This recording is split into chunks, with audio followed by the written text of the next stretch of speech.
256.0106 from 1 right, cleared for takeoff. 1 right, clear to go, United 255. Cleared 4461, 1 right, left and white. Somebody closing doors over there. Oh, good. Welcome everybody back to Flightcast, live on location at PDK here in Atlanta, Georgia for That's right. Warbird Weekend 2017. Here we have to my right, Mr. Mark Skyhawk Heavy Denton. Hello. What's going on, buddy? On my left, we have our producer, Stephen Wilson. What's up, Stephen? I can hear you better with this. Okay, no problem. Okay. And here we have joining us live in the hangar at PDK is Second Lieutenant Lawton Wilkerson, or as he likes to be called, Wilk. AKA Wilk. Yes. And over on this side, we have Mr. Robert Friend.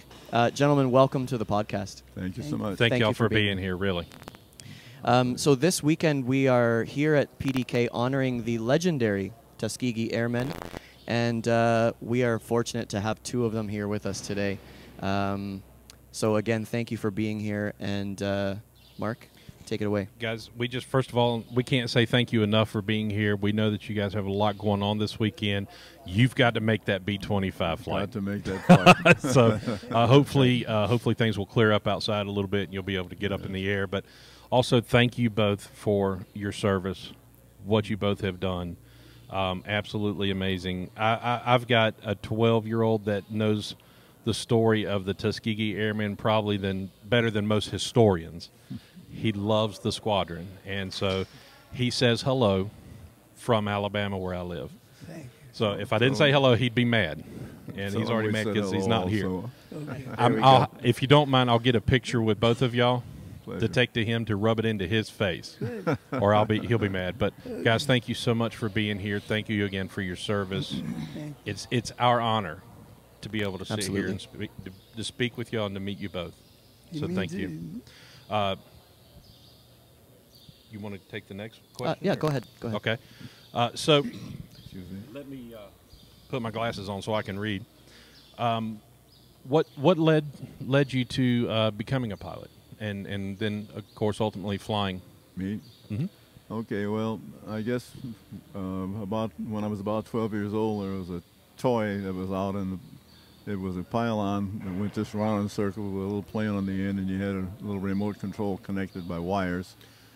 And you had to can make spin it go around up with and it? down, yeah. Mhm. And then you can make it go up and down within Yep. that parameter. You push the button to spin the prop. Exactly. Yep. And I guess that's where I got hooked. And then after that, the local airport, we go out there, in a small airport, which is now part of a golf course. And later with the CAP, Civilian Air Patrol. And when I got right out of high school, within 10 days, I was in the Air Force. So you were in the Civil Air Patrol? Yes. Wow, I was in the Civil Air Patrol as well. Oh, yeah? That's actually where I started my flying, more as a spotter, right seat spotter, and then I've been around aviation all my life.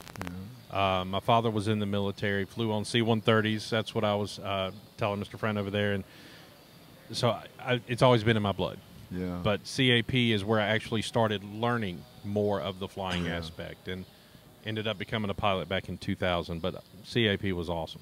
Yeah, it made So- a big difference. Oh, absolutely. And then from there? Well, then into the Air Force and did the training, and by the time I got out, the war was over when I got my commission in wings. So they didn't know what to do with us, and they bounced us around a bit. And I was made a lifeguard at the Officers Club, couldn't swim with a nickel. And later I was sent to Lockburn Army Air Force Base outside of Columbus, where I was made the Officers Club, whatever the title was. It was run by a couple of sergeants, actually, when I got there. And while I was there, and after I was left, still run by the same two guys. I was just a figurehead. I guess the biggest event after that was flying a bunch of B-25s out to Kingman, Arizona for mothballing. Wow. And I've got to get a line on that. I thought it was from Lockbourne, but there are those who tell me that it was from Tuskegee, so I'm not sure when that happened. Hope to find that out this weekend. So the B-25. Yeah. And what about you, Mr. Friend? What was your start in aviation? Well, as a youngster, I was really fascinated by those things that were up there flying around here. And I used to read everything that I possibly could on these things. Later, I was fortunate enough in school to become a part of the civilian pilot training program. You know, after Lindbergh and some of the others came back, they indicated that Europe was getting ready for something and training people in gliders. So, but our program was a little stronger, but it was put into selected schools, and you had to meet the criteria that they wanted, because they wanted it to be a part of the school regular curriculum to take aerospace, meteorology, and so forth. So I did that. So I had a pilot's license in the late 30s. But when I tried to join the military, I couldn't. They wouldn't accept me. But then they said they will put your name on hold. So after they put my name on hold, then they notified me to report to Tuskegee.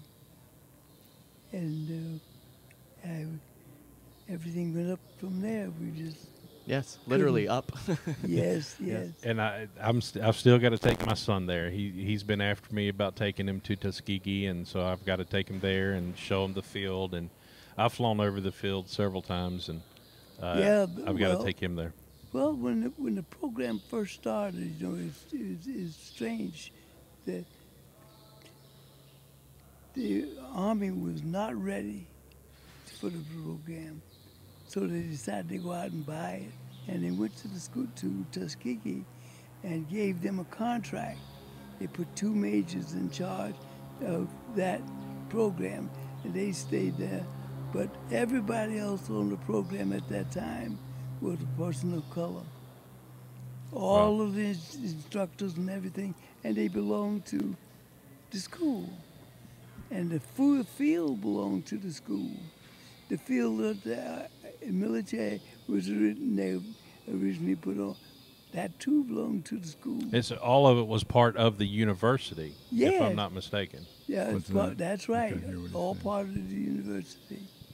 And they had given space to the Veterans Administration Hospital, and they had good nursing program because they used the doctors out of that program to run. But when I got started flying, just couldn't stop. You know, I loved it so much, and still do. So for Wilk, let me ask you, what was it like flying the B-25? That's something I just want to fly in one. But well, it was a great thriller for me. When we came along, they were flying a PT-18 or something like that. It was a twin-engine tail dragger. And I always thought until a few years ago that we were the first class to fly the B-25, which was then a tactical aircraft still. Mm-hmm. And as a trainer, they stripped it down, took the turrets off and all that stuff. And so we thought we were Top Gun type people. And when we flew cross country, landed at other airports just to land there and go. That's why you see this thing. You always snuck this scarf on, which was illegitimate. But you hung it out the window and make the engines pop and make the plane goose like that, so everybody look and you see the big. Got to make an entrance, right? Oh yeah. So we were the envy of the other guys because we were the only ones that had the B-25 as a trainer at the time in that area. It's a heck of a plane, still is. With one of the most iconic. Yes. I mean, with the Doolittle Raiders and all that. So, wow, I can only imagine. Yeah. Did you have the opportunity to fly any other aircraft or? Only the training planes. The training. And by the time I got my wings and stuff, the war was over, and they bounced us around a little bit and sent me back home. So I was only in the service for about a year and a half, training and all, and I did not see combat. I usually make sure that if I'm talking to an adult group, I let them know so they won't think I'm trying to gain fame riding his shoulders, for instance. But if they're little kids, and I don't bother to explain because they would not understand. So they need a hero, and they don't know me from the guys who really did it. You served, and that you're a hero. Well, I'm mean, a guy still. that's trying to still perpetuate it so that the heroes don't get forgotten. Well, you're right there with them as well. So thank you for what you did. And the B-25, I still Mark can't get off. I the can't get over the B-25. B-25. I just absolutely love it. And you said it. The other one, the trainer was an 18, the PT-18. I think it was a PTA, some kind of 18. I remember that, but I never twin flew engine, that one. twin tail dragger. As I recall, a single tail. Okay. But it was a tail dragger. That I'm sure of. Okay. Yeah. All right. Yeah. Well, we had a B-25 we used for administrative purposes, stripped down. I flew it a lot. Was that to carry? In the fighter group in Europe. Okay. Yeah.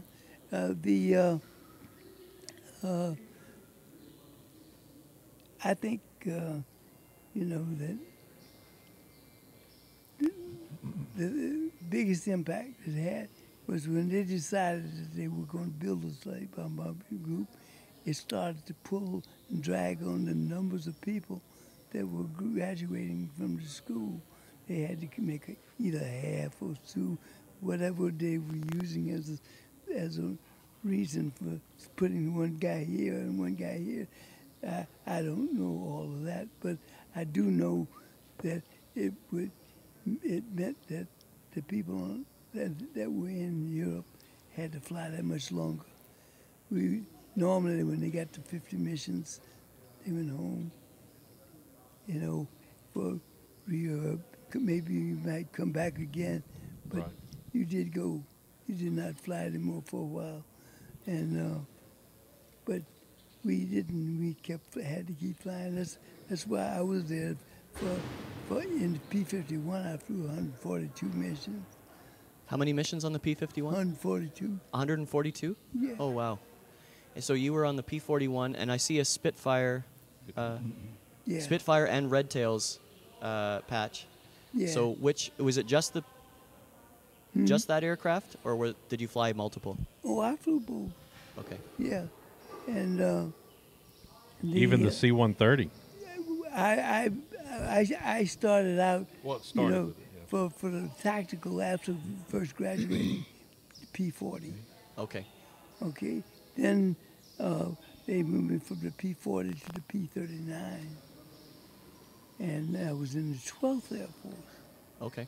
Okay, and during the time that I was in the 12th Air Force, that's the aircraft we flew, P-39, and we flew all kinds of missions. We went out to escort the ships in, and just the other way around too, just to fly over the area, because you know how it is. Navy, you got people you can look straight down on and see things deep in the water. Oh, yeah. And we call in and say there's something moving up, and the destroyers would get over there and throw some of those barrels out. But then as the Germans withdrew with their forces from Africa, they were coming in through the southeast part of the continent over there. And what they would do is wait and try to drag on by boat and on the road, or any way that they could get all of these forces north, because they just felt sure that the attack was going to come from the north. So they would get all these forces there to stand this thing. And we would go in there and do low-level work on them for that. But then the 15th Air Force was formed because they said the 8th Air Force can't fly all the way over Germany down to Bulgaria and those areas, and then turn around and go back the same way. Wow. It not only didn't have the range, but they awfully dangerous flying across all of them territory. Yeah. And it's in shooting them down, the way I understand it from the intelligence reports, Garen, told them, don't fight those guys. We got plenty of airplanes. We got plenty of everything else. What we don't have plenty of are pilots. Yeah. Save yourself. So you get behind this guy. Out. He jumped bail out. Really? Yeah, I was thinking of the guy standing up. I could see him stand up in the thing. He just jumped out. Like he said, Wow. if only thing they were late for dinner. If we went down, we were in prison. Right. Wow. During the escort services, I mean, that's one thing that I've just heard over and over. Well, is protecting the heavies. Yeah, the escort service. The longest mission we had was 8 hours, and that was up to Berlin. And the 8th flew at the same time in from their bases up in the British Isles. So, yeah, we attacked them a lot. But like everything, you learn something as you go along. So we start shooting at keeping the airplanes out of the air, shooting them at them on the airfields and all that. Then you think, I said, why are we doing all that? Why don't we just shoot the factories, blow up the factories, and that'll stop it? It's a good point. Good idea. So they go in there, they start blowing up the factory. Then the guy says, you don't have to bomb all the factories. Just find those that have critical items, ball bearings. That's to ruin that one. And they can't do it if they can't build the thing. So all of this progressed to the point to when they got to saying, hey, let's just take their fuel away. Then they can't do anything with any of the thing. They can build the airplane, but now they can't fly. Right, now we go in and destroy the fuel tank. And then, of course, as you know, when the war ended, they had gotten around to the ultimate. Their power sources like waterfalls and everything else go in and knock them out. So that they couldn't get it. So we learned. Wow. And so what was, just before we wrap up, what was after you were finished in the service, what was life like after that for you? Well, I was a twin-engine pilot, prop planes, and commercially they were flying the C-47s and C-54s and the like in commercial aviation. Wow. So I had a head start to get a job in aviation as a civilian, but turns out I had a wrong color paint job, and they wouldn't even take my application. Oh. So I was a bus driver and insurance salesman and various other things, camera salesman, wound up broadcasting for NBC Radio out of Chicago, WMAQ. And that's where I retired from. Okay. So Wow. did you do any private flying at that point? Yeah, a friend of mine and I bought a Cessna 172 and flew that for about 13 years until it got to be that we didn't fly it enough, but you still have to do the inspections and all of that. So we got rid of the plane. Now we let you guys fly. Okay. We sit back and And ride. that's what I spend most of my time in is the 172. Yeah. Nice plane. Which is why my call sign is Skyhawk Heavy. Oh, yeah. All right. Hey, they were right there. ATC down in Mobile actually gave me that name. Oh, yeah. And I landed in front of a big FedEx plane that was just doing touch and goes. And so I was like, look, I'm tired of doing these long downwinds. I just want to land. So they cut me in front of them real quick, and I landed. And when I exited the runway, before they handed me off to the next ground frequency, I said, caution the FedEx plane of my wake turbulence. And they thought it was funny and they said, caution wake turbulence from Skyhawk Heavy. And it just stuck. So that was back in 2000, 2001. And it's just been that way ever since. That's great. So Great story. if you ever happen to listen to the radio and you hear Skyhawk Heavy on the radio, that's me, because I still use it on All right. when I'm flying. So, but guys, thank you. Yeah. Thank you so much for being here. Before we do wrap it up, Yeah. again, any last stories that you love sharing? Yeah. I think, all of us, when we came back they would say, we can't put everybody into a full-time flying job. You got to learn some other things to do so that we can fill those positions too. Now, so I got into the development program and what they call the ABC program, and that was atomic, biological, and chemical. And the Air Force called it its 100-man program. And what we had to do, the Army retained responsibility for the agent. We were responsible for the delivery system.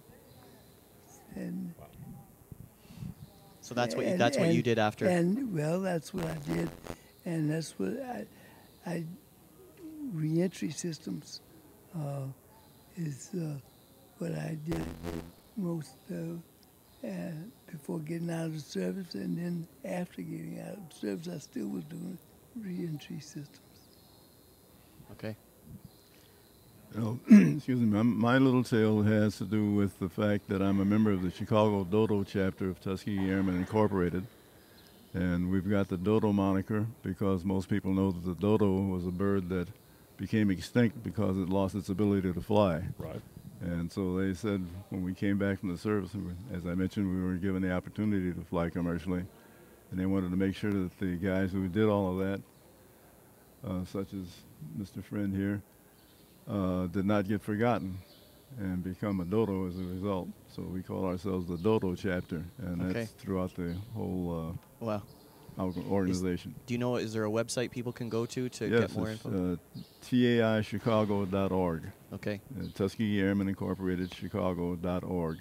Okay. And they've got all that stuff on there, plus some videos and history. And our chapter's 40 years old, I believe it is.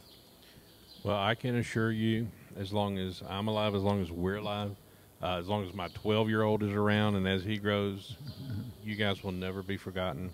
That's good to know. Thank Absolutely. you. Yeah, we just can't say, and I know I've said it 1,000 times, but I can't say thank you enough.